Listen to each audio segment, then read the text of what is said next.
Again, good morning. Good to be with you, and thankful for, again, the invitation to come and worship with the saints here at Southside. In 1 Corinthians chapter 14 and verse 15, we find the Apostle Paul affirming this of himself. Now, I really believe as you read it, it seems to be to encourage other Christians to follow his example in it. But he uses the personal pronoun I. And here's what he says. What is it then? I will pray with the Spirit, and I will pray with the understanding also. I will sing with the Spirit, and I will sing with the understanding also. Now, first of all, I want to clearly point out that statement by the Apostle Paul is made in a context where he is giving inspired counsel for proper behavior in an assembly that would have been unique to the first century, when in the absence of a completed revelation, God through the Holy Spirit had bestowed spiritual or miraculous, supernatural gifts upon Christians. Having said that, still, I believe the principal truths undergirding Paul's statement there in verse 15 would have general application governing all Christian services, including our worship service this hour. Maybe it is much like Jesus' teaching to the woman there at the well in Sychar, recorded for us in John chapter 4. You might remember, among other things, he explained, God is a spirit, and they that worship him must worship him in spirit and in truth. And so here is Jesus telling this woman, and by application all, if you want to worship God acceptably, if you want to approach God and your worship be found pleasing and acceptable to him, it has to be in the proper spirit and according to prescribed truth. Well, maybe, again, that is what undergirds the Apostle Paul's statement in 1 Corinthians chapter 14. He is urging Christians to ensure that their worship is conducted with the Spirit and with the understanding, with the proper attitude and with mental comprehension, which would include making sure that what we are doing is in accord with prescribed truth. Well, considering those two criteria, with the Spirit, with the understanding, as it relates to the song that we just sang, let me say this, first of all. The enthusiasm with which you sang it, I think, gives evidence to your commendable spirit. It seemed to be sung with great joy, with assurance, with sincerity. And so, at least the best I can tell, I think your attitude was right. So let me now ask us about our understanding, our comprehension of what we sang. Permit me, first of all, to remind us of some of the lyrics that we sang. For I know whate'er befall me, Jesus doeth all things well. For I know whate'er befall me, Jesus doeth all things well. Let me highlight a few words, if you will, in those lyrics, just to check our understanding. Let's start with the word know. For I know. Now, that certainly speaks to a sense of certainty, doesn't it? It wasn't, Ricky, well, I think so. Or it wasn't, well, I hope so. Or I wish. We said and we sang, for I know. See, know affirms a very strong conviction in what you are saying. As the word indicates, it attests to knowledge. It speaks to our understanding of some specific truth and voicing our conviction, our confidence, our certainty of it. For I know. Second word, whatever. Obviously, that's a contraction used for the benefit of the singing of the song, but it is whatever. Now, Tanya, I'm sure you hear that a lot among your age students. I got grandchildren at home. My 87-year-old mom seems to be very familiar, or very, acquainted, and I don't know, for some reason just uses this word now. She says, whatever. Well, that's not how the songwriter is using it. That's not how we sing. Whatever. Whatever. As a qualifier, that is very comprehensive. When you say whatever, that leaves no room for parameters. That doesn't allow you to put some kind of limitations on it. Whatever. That entails anything and everything. Now here's what it was qualifying. Whatever befall me. Whatever happens to me. So when we sang, whatever befalls me, that would include a horrific accident in which I might suffer some permanent disability. Whatever befalls me, that would possibly include contracting a potentially fatal disease. Whatever befall me, that would include experiencing the loss of all my material belongings because of some natural disaster. Whatever befall me.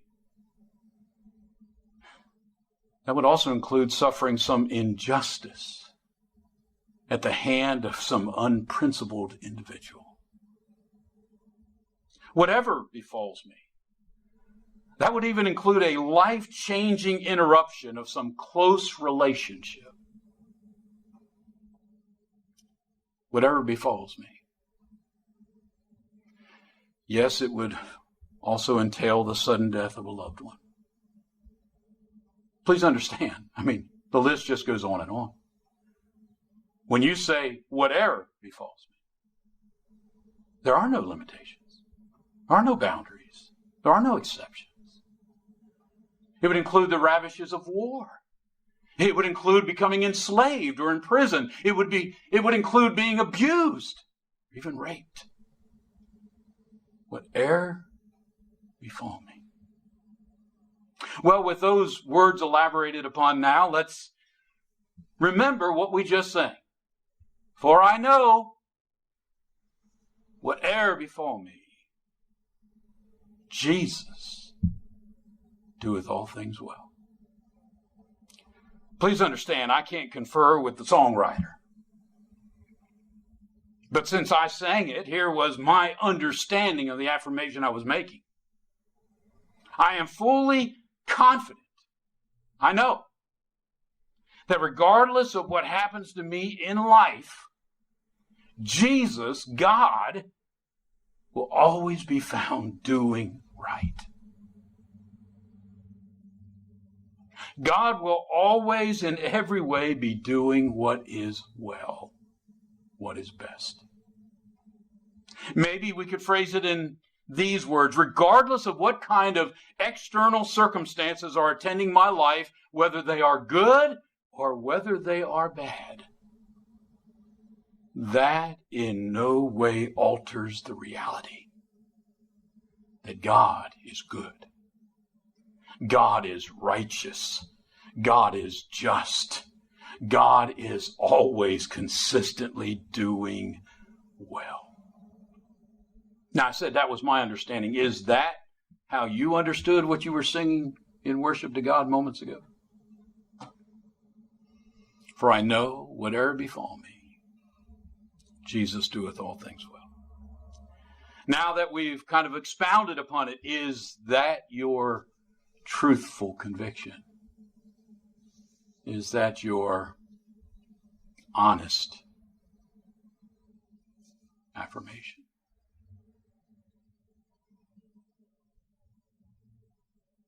Have you ever had occasion to question that or to doubt that? Friends, I offer these thought-provoking considerations to prepare us to continue exploring a major point of a current series of sermons that we have been engaged in. We have styled the sermon, or series, Choosing Wisdom Will Prevent Misery. Now, we derive that title and that concept really from Ecclesiastes chapter 8, verses 5 and 6. Again, just to refresh our minds, in the middle of verse 5, and a wise man's heart discerneth both time and judgment, because to every purpose there is time and judgment. Therefore the misery of man is great upon him. And what we have proposed is that it appears Solomon is urging us to choose wisdom. And what we mean by that is true wisdom. The wisdom that comes from hearing God with regards to the purpose for which He has given us time here on earth, knowing that there is coming a judgment day. That's true wisdom. And so to choose true wisdom, adopt that divine purpose and prescription for life, it would appear that Solomon's saying that will prevent your inviting misery into your life. Now, what we are trying to do is make some practical applications of that principle that we actually discover in Solomon's providing the information here, or the content of this chapter. And that's why you see on the board the major points.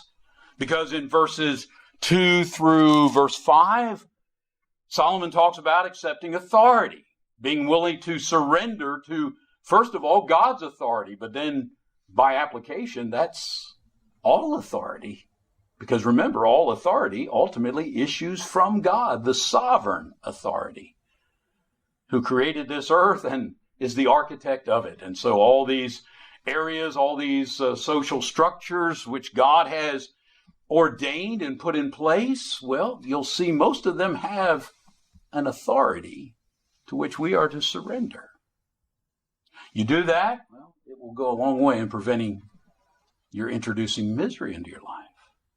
Secondly, we talked about choosing wisdom will prevent misery by expecting an end to this life. And that's what that's what Solomon goes on to address in verses 7, really, and 8. He talks about the end of this life, the certainty of death. True wisdom would find us expecting that. But not only expecting it, expecting that it could come at any time. There's no guarantee how long this earthly journey is going to be for any of us. Death is no respecter of age.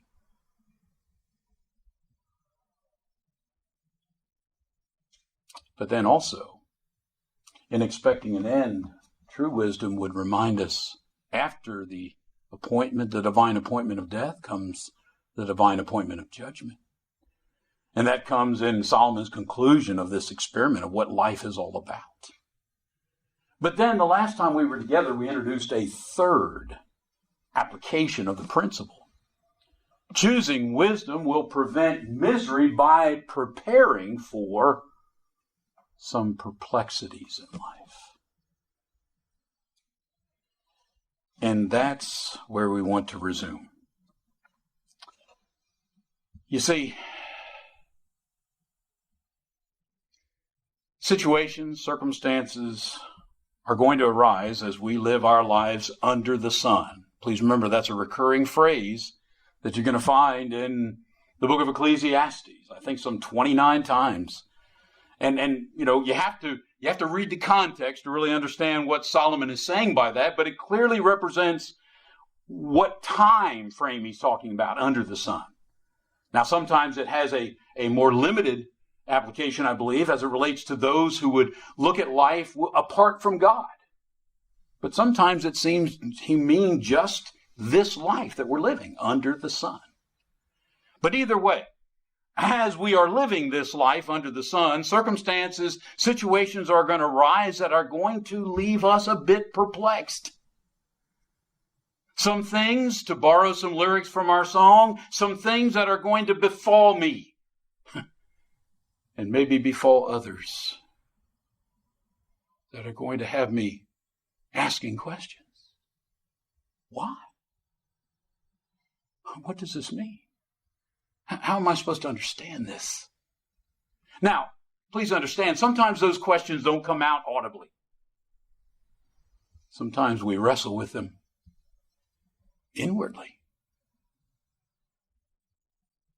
Never give them voice. But they prove to be inward struggles.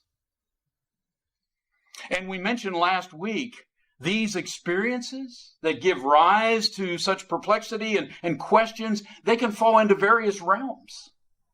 And you look here at some that Solomon mentions in chapter 8. Again, you look there at the end of verse 9. Oh, really, the whole verse, all this have I seen and applied my heart unto every work that is done under the sun. There is a time wherein one man rules over another to his own hurt. Verse 10, and I saw the wicked buried, who had come and gone from the place of the holy, and they were forgotten in the city where they had so done. This is also vanity. Verse 13, go down to 14. There is a vanity which is done under the earth, that there be just men, unto whom it happeneth according to the work of the wicked. And again, there be wicked men, to whom it happeneth according to the work of the righteous. I said that this is also vanity. And so you can see that Solomon says this perplexity, these questions can arise as we observe these things going on before us in this life. And one that he gives not only attention here, but as we noted last week, a number of occasions throughout the book, he talks about these social injustices that can give rise to questions about God's providence, God's ruling over the affairs of men, and our possibly questioning that. Where we left off last week was making this observation, and I think it's an important one.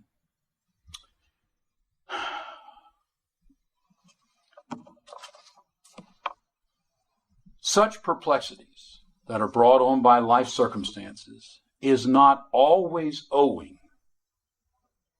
Well, let's put it this way. They're not always limited to those who have no reason to sing like we did. For I know, whatever befall me, Jesus doeth all things well. You do appreciate there are people who would scoff at that. I mean, there are people in the world who would laugh at that. There are people who regularly look at the affairs of life and say, that's unjust. That's unfair. They didn't deserve that. Or they did deserve this. I always wonder who's talking about what constitutes fairness in life. Are we, in making those assertions, is a person saying man always treats other men with fairness? What world have they been living in?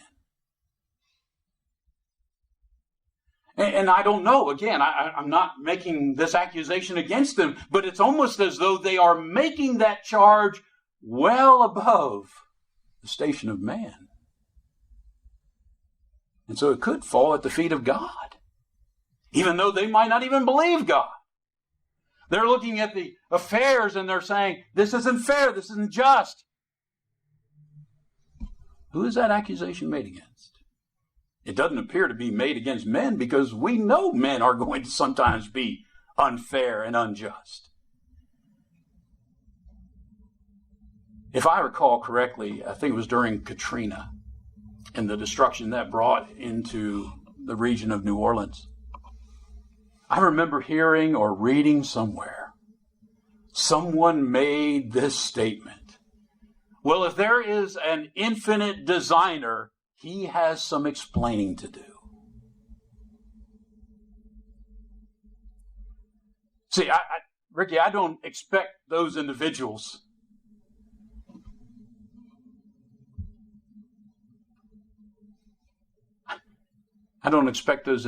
to do anything but ask questions. They're going to be perplexed. Because even in their denial of an infinite designer, they're here accusing him of injustice. But what I want us to appreciate, sometimes those questions, sometimes those doubts, sometimes those perplexities brought on by circumstances in life, they're going to come forth from people who are spiritually minded. Sometimes even spiritually mature.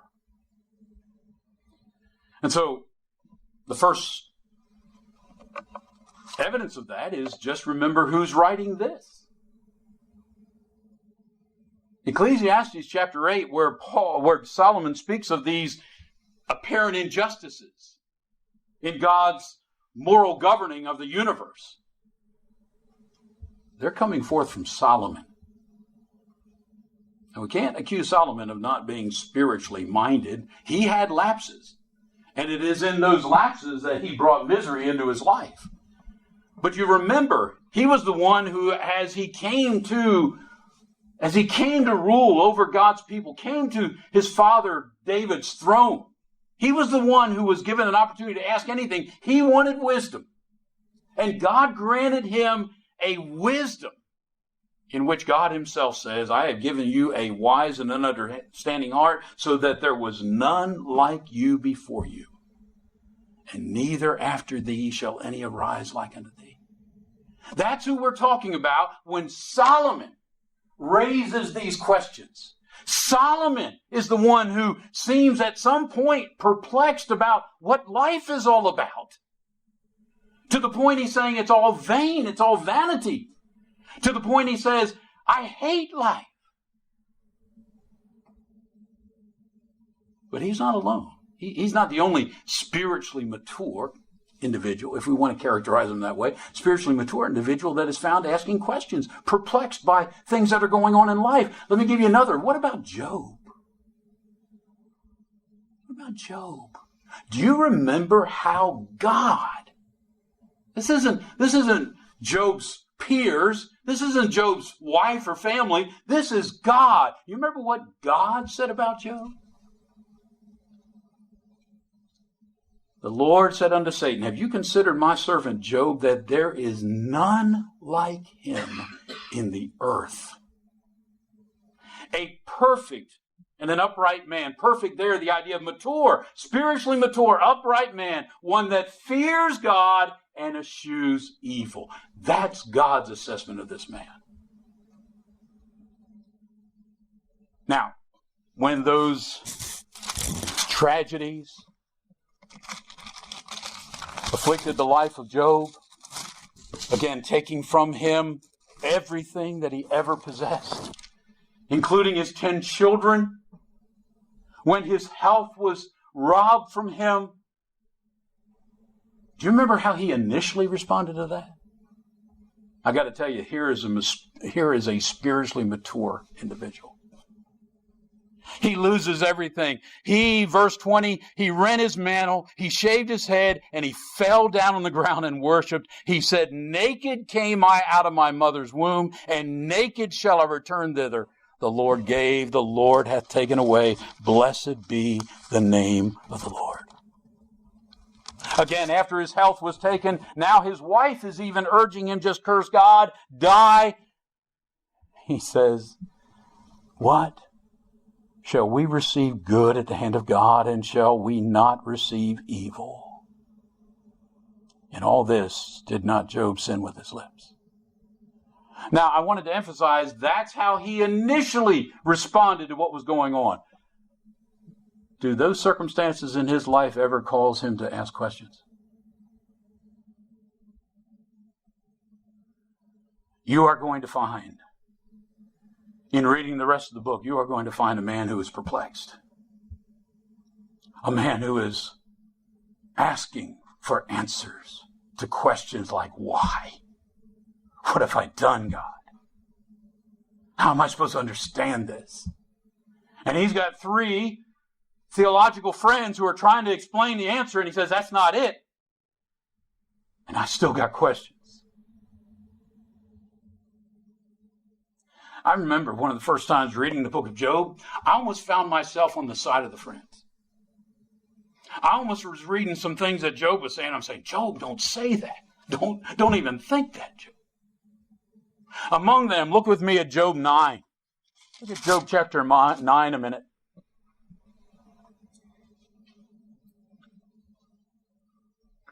Look at verse 22.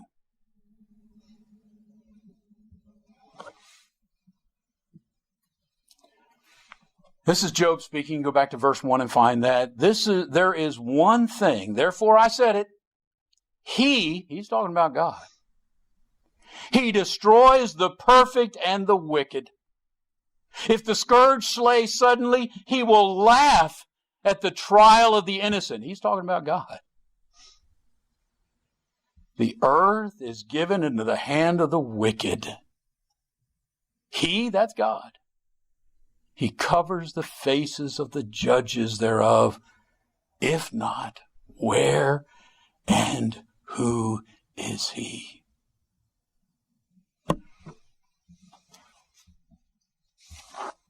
Brother Homer Haley in his commentary said this about what Job is saying here.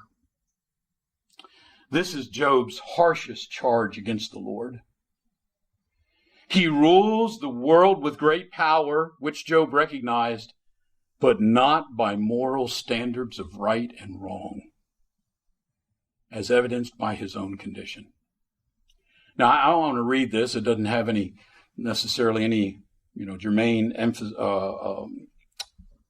point to our particular emphasis, but listen to this. As said above, we must take into account the severity of Job's suffering, physical suffering, the fruitless effort to find an answer to God's rejection of him, and the turbulent thoughts that flowed through his mind. Job did not hold long to this wild statement.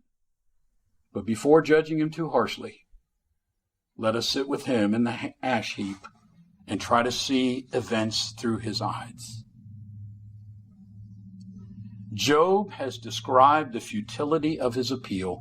His maker crushed him with a tempest, and he accused God of rank injustice.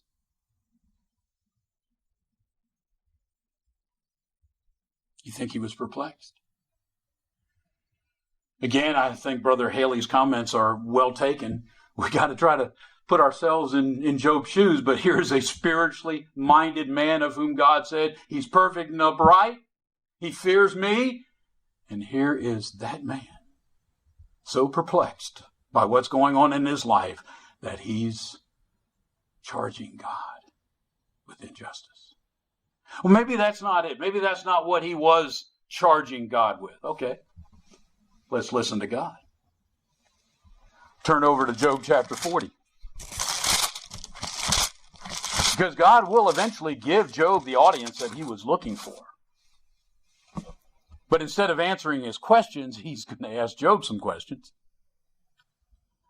But I want you to listen to what God says to Job. This isn't our interpretation of what Job was saying. This is what God says Job had said. Verse 6. This is Job 40 and verse 6. Then answered the Lord unto Job out of the whirlwind, and he said, Gird up your loins now like a man. I will demand of thee, and you declare unto me.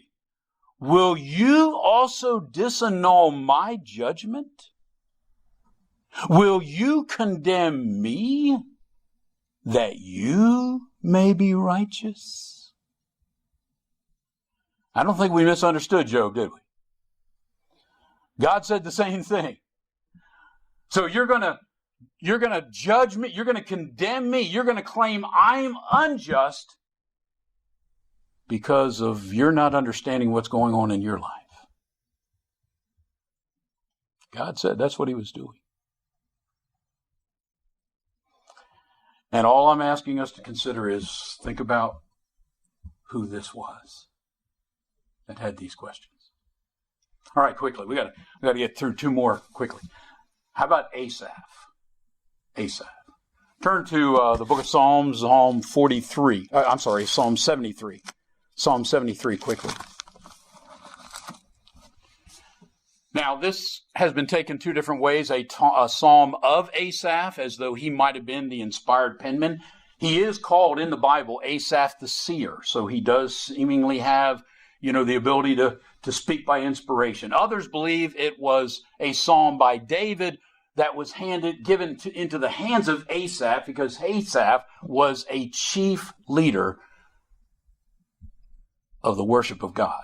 Either way, all I'm suggesting is here is a man who is in a high position in public worship to God, and that God used to inspire or to write inspired documents. So how does he start out? Truly God is good to Israel, even to such as are of a clean heart. Jesus doeth all things well. Right? But as for me, my feet were almost gone.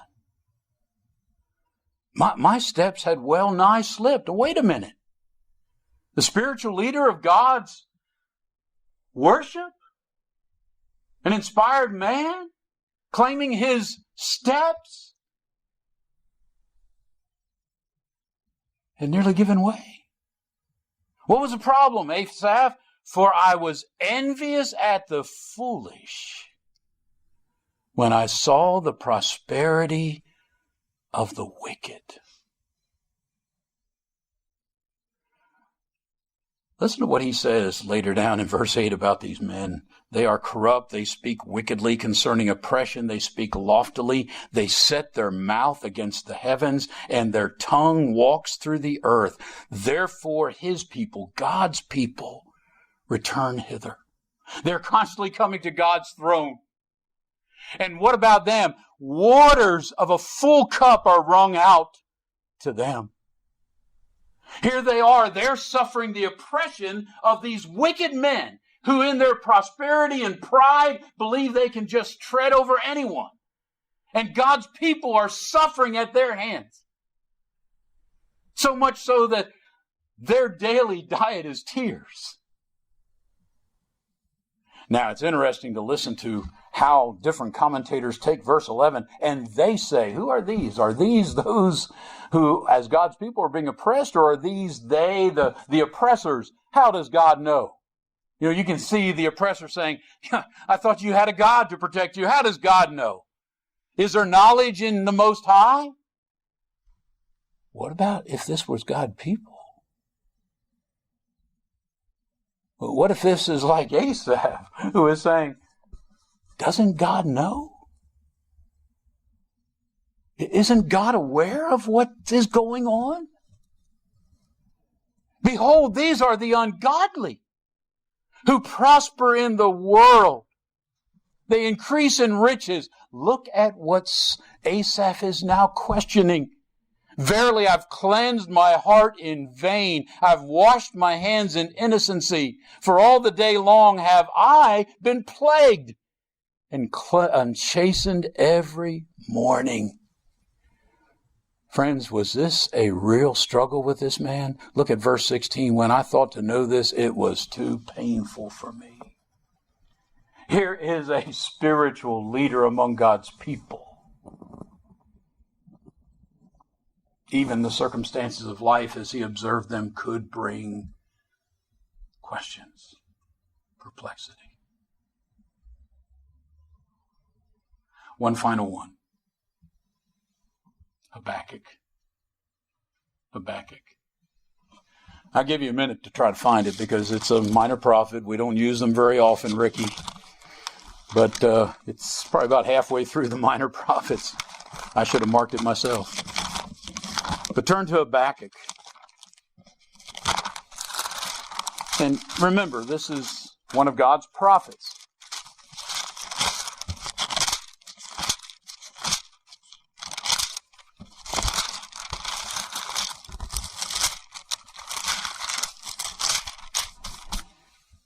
So this is one that God has chosen to be his spokesman for his people. Are you comfortable? Are you comfortable with God's prophets questioning God? Are we comfortable with that? Look at verse 1. The burden which Habakkuk the prophet did see, O Lord, how long shall I cry, and you will not hear? Even cry out unto thee of violence, and thou wilt not save. Please understand, Habakkuk's asking God, don't you see what's going on? He's talking about the violence. He's talking about the just pervasive sin that he's witnessing among God's people. And he's asking God, don't you see this, God? Aren't you going to intercede? Aren't you going to do anything? Intervene now? Aren't you going to save the righteous? That's God's prophet asking God questions like that. Now, God's going to answer Habakkuk. And God's going to say, I do witness what's going on, and I have something in the works to address it. You might remember what that was. God's going to bring the Chaldeans from the east, and he's going to have them, as they ravish through the world, he's going to have them come into Canaan, God's people, and have them carried away into Babylonian captivity. So Habakkuk gets his answer. God says, I am going to intervene. I am going to do something. And after God tells Habakkuk what he's going to do, listen to Habakkuk, verse 12. Art thou not from everlasting, O Lord my God, mine Holy One? We shall not die. O Lord, thou hast ordained them for judgment, and O mighty God, thou hast established them for correction. Thou art of purer eyes than to behold evil, and canst not look on iniquity. Wherefore? He heard God's answer, and he acknowledges these things he understands about God and what God is saying about his use of the Chaldeans. But here now he says, I'm perplexed, God. I don't understand this. I thought you were a God who could not look on iniquity. Wherefore lookest thou upon them that deal treacherously, and you hold your tongue, when the wicked devour the man that is more righteous than he? You hear the prophet's questions.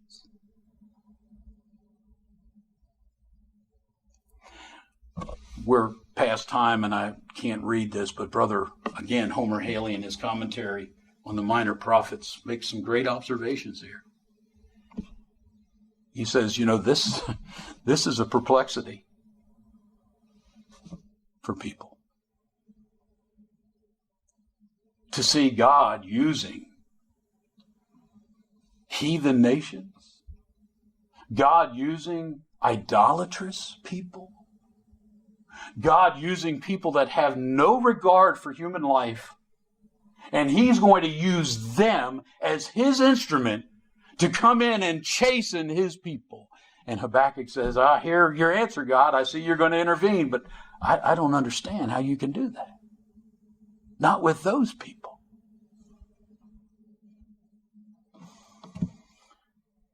I know this was probably a prolonged exercise, but I thought it was one that's necessary. You see, the important truth we have to glean from this is, friends, these perplexities that we are going to encounter in life, they can cause even God's prophets, those who lead God's people in worship. They can cause people like Job, that God says, I don't have anyone like him on earth at this time. These perplexities brought on by life circumstances can cause even people like that to ask questions.